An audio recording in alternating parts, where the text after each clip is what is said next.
The Galaxy S8 has been considered to be one of the best, if not the best smartphone released this year. In our initial review, besides some of the software features, we loved practically everything about this phone, but it's been a little over 4 months now since its first release, and I wanted to see if it still holds up to the hype. Before we begin, I do want to clarify that my long-term experience has only been with the regular Galaxy S8 and not the S8 Plus. Even though they're pretty much the same phone, it does have a bigger display at 6.2 inches and a little more battery capacity at 3500 mAh.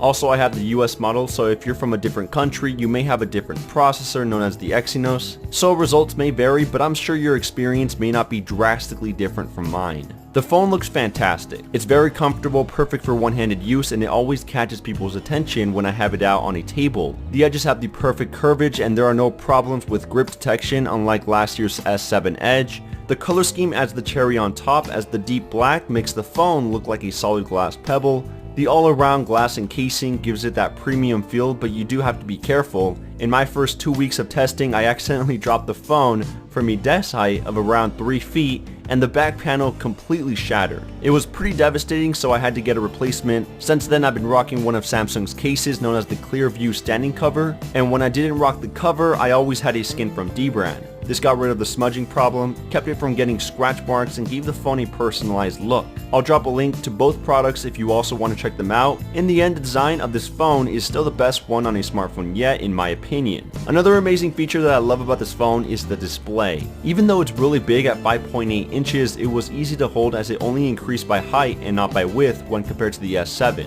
With very small bezels, you get a great screen to body ratio, and it makes the phone look like it's all screen with no buttons, branding, or unnecessary chins. The aspect ratio did change to a whopping 18.5 by 9, which provided more information while navigating through apps. And even though the black bars did occasionally appear while watching videos or in older incompatible apps, Samsung made it really easy to extend them to fit the entire screen. It has great viewing angles, it is very sharp and saturated when using adaptive display in the settings, and the colors are extremely deep and natural when compared to other smartphones. Samsung flagships have always taken the crown for the best looking screen on a smartphone, and this year is no different. Now the fingerprint sensor is something Samsung can improve upon. It's on the back since the narrow bezels didn't leave any room, but it was placed right next to the rear camera. When I first made a video on this phone, I said I would have preferred it to be right underneath the lens like on the LG G6, and I still stand by that point. It also unlocks slower than most of the other devices I used this year. I'd say the only thing it has going for itself is it recognizes well. It's not the worst fingerprint scanner, but it's not the best either.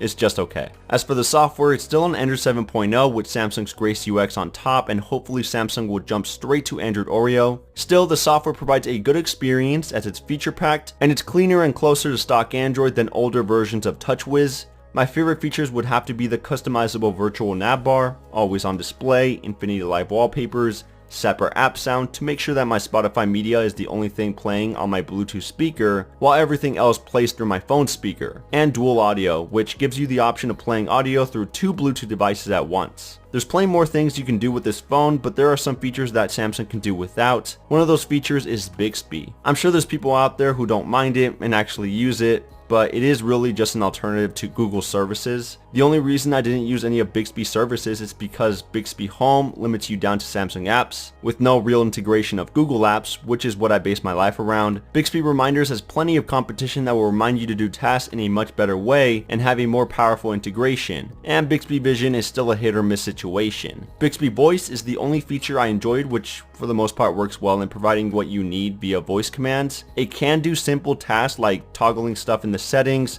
and can also answer some random questions, but it also works with several of Samsung's apps and popular third-party apps. I usually don't use voice assistants to begin with, but Bixby Voice is not that bad, especially since it can complete certain tasks that Google Assistant can't. The performance has also held up well. After all, it does have the Snapdragon 835 chipset with 4GB of RAM. Application reload time is quick, animations are smooth, and navigating through apps is snappy. It doesn't feel as fast as the OnePlus 5, but that's obviously due to the feature-loaded software and high display resolution, making the processor do some very heavy lifting. It didn't slow down though, even after the 4 months, so that's good. The camera on the back is still a great shooter, even though it's not following the trend of dual lenses and they've stuck with most of the same specs found on the Galaxy S7. I think the saying goes, if it ain't broke, don't fix it. They did, however, update the sensor and improve the image processing to increase picture quality. Photos in both bright and low light situations look fantastic with great detail, contrast, color accuracy, and a smoother tone. I will say that I did expect it to shoot faster and open up quicker since it does have the new Spectra ISP from the Snapdragon chipset, and Samsung's HDR is not as good as Google's HDR Plus, as you'll still get blown out highlights in rare situations. Aside from that, the camera is still great as expected, and no matter where you are, this shooter will not disappoint. Handling all these features and thousands of pixels is a 3000 mAh battery, which doesn't seem like a lot, but I'm actually satisfied with the results. It usually got me around 4 to 5 hours of screen on time, and it had no problem lasting me the entire day with heavy usage. I usually have Wi-Fi, Bluetooth, GPS, and always on display enabled mostly throughout the day. Again, the S8 Plus has an extra 500 mAh, so if you're looking for the extra juice, you may want to consider that bigger phone. Both the S8 and S8 Plus have USB Type-C, Samsung's adaptive fast charge technology based on Qualcomm's Quick Charge 2.0, and fast wireless charging so you can get a full charge pretty quickly. Other things to note is that it's water resistant with an IP68 certification, still has NFC, a headphone jack, heart rate monitor, 64GB of internal storage with an SD card slot for expandable storage, supports all 4 major US carriers, and has Gorilla Glass 5 all around. All great features we love seeing on a flagship, and you aren't really missing any huge features that other devices have. But it will cost you $750 here in the US, which is one of the more expensive smartphones you can buy. And again, the S8 Plus is $100 extra. With my experience, I do find the pricing to be justifiable, as it does have all the latest specs and some of the best features that no other phone does better, including the design and display. I'd say the only thing holding this phone back from its competitors is some of the software features and fingerprint sensor. That's the revisit of the Galaxy S8. Let me know in the comments what you think about this flagship after seeing the newer smartphones released this year. I'd love to hear your thoughts. Make sure to sub to the channel for more Android content, and I'll catch you guys in the next one.